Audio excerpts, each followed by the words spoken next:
ഇന്ന് പട്ടി വന്നേ പശു ചാലക്കുടി ഇടതുകര കനാലിന്റെ പുല്ലത്താൻ കവല ഭാഗത്ത് നായയുടെ ജഡം ഒഴുകിയെത്തി. ഇന്നലെ ഉച്ചയോടെയാണ് ഇത് നാട്ടുകാരുടെ ശ്രദ്ധയിൽപ്പെട്ടത്.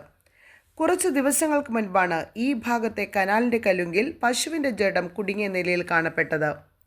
നാട്ടുകാർ അറിയിച്ചതിനെ തുടർന്ന് കനാൽ അധികൃതർ എത്തി നായയുടെ ജഡം മറവു ചെയ്തു.